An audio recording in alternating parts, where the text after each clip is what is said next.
안녕하세요. 보통육아의 고민상담소예요. 마트 한복판에서 아이가 들어 누워 올 때, 놀이터에서 집에 가자는 말에 떼쓰고 들어 누울 때, 그 순간 부모님들 머릿속에 정말 복잡한 생각이 드실 거예요. 여기서 들어주면 버릇 나빠지는 건 아닐까?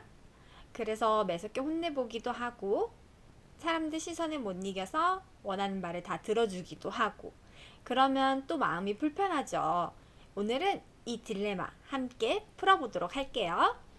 일단 떼쓰는 아이를 감당하는 건 사실 쉽지 않은 일이에요.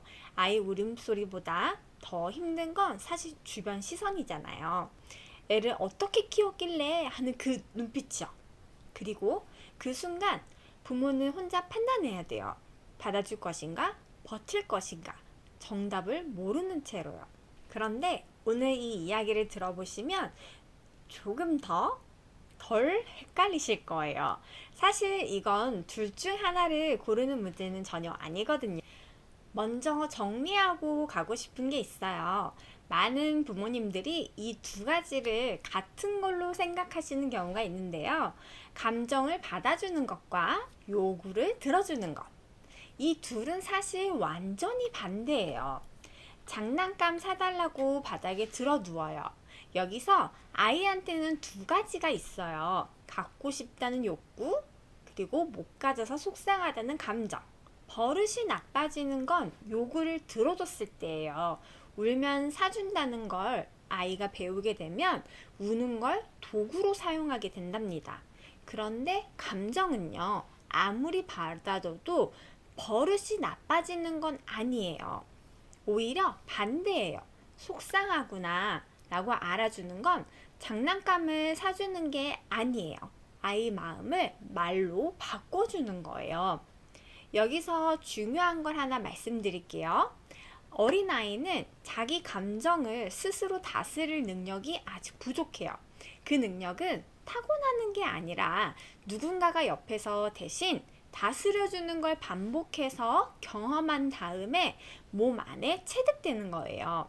아이가 폭발했을 때 곁에서 차분하게 있어주는 어른이 있으면 이 아이는 그 차분함을 조금씩 자기 안에 들여요. 그러니까 뗐을 때 감정을 받아주는 건 아이를 무르게 만드는 게 아니라 나중에 스스로 감정을 조절할 수 있는 힘을 길러줄 수 있는 거예요. 반대로 감정까지 차단당한 아이는 어떻게 될까요? 뚜그쳐! 울지 마! 라는 말을 반복해서 들은 아이들은 울음을 참는 법을 배워요. 하지만 감정을 다루는 법은 배우지 못합니다. 그냥 안으로 꾹꾹 눌러놓는 거예요. 정리하면 이거예요. 감정은 받아주고 요구에는 선을 지킨다. 하나, 먼저 아이 감정에 이름을 붙여주세요. 저거 정말 갖고 싶었구나. 못 사서 속상하지. 이때 설명하거나 설득하려고 하지 마세요. 감정이 폭발한 아이한테는 말이 안 들어가요. 짧게 마음만 짚어주세요. 둘, 그리고 나서 안 되는 건 안 된다고 하세요. 그런데 오늘은 안 사. 속상한 건 다 알아. 목소리는 낮고 담담하게요. 화내지 않아도 돼요. 오히려 화내지 않을 때 이 말이 더 힘이 있어요. 셋, 그 다음엔 옆에 있어 주세요. 울음을 멈추게 하는 게 목표가 아니에요. 이 감정이 지나갈 때까지 혼자 두지 않는 게 목표예요. 사람들 시선이 부담되면 조용한 곳으로 데리고 가셔도 좋아요. 벌을 주는 게 아니라 아이가 진정할 수 있는 공간을 주는 거예요. 네, 이건 꼭 기억해 주세요. 한 번 안 된다고 했으면 중간에 바꾸지 마세요. 10분 버티다가 사주게 되면 아이가 배우는 건 10분 울면 사준다 예요. 차라리 처음부터 사줄 거면 빨리 사주는 게 낫습니다. 오늘은 이거 딱 하나만 해볼까요? 아이가 때를 쓸 때 제일 먼저 나오는 말을 바꿔보세요. 안 돼! 대신 이렇게요. 그렇구나. 그거 하고 싶었구나. 안 된다는 말은 그 다음에 하셔도 늦지 않아요. 순서만 바꾸는 거예요.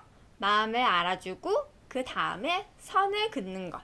이 순서 하나로 아이 반응이 달라지는 걸 느끼실 거예요.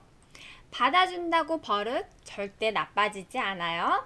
다만 무엇을 받아주는지가 중요할 뿐입니다. 마음은 전부 받아주고 요구에는 흔들리지 않는 것. 이 두 가지가 함께 있을 때 아이는 배우게 됩니다. 내 마음은 소중하지만 세상에 안 되는 것도 있구나. 오늘은 아이 울음 앞에서 흔들리면서도 버텨내는 어머니들, 아버님들 정말 잘하고 계세요. 여러분은 아이가 뗐을 때 주로 어떻게 하시나요? 댓글로 이야기 나눠주세요. 구독과 알림 설정 해두시면 다음 상담 시간에 또 만나요. 안녕히 계세요.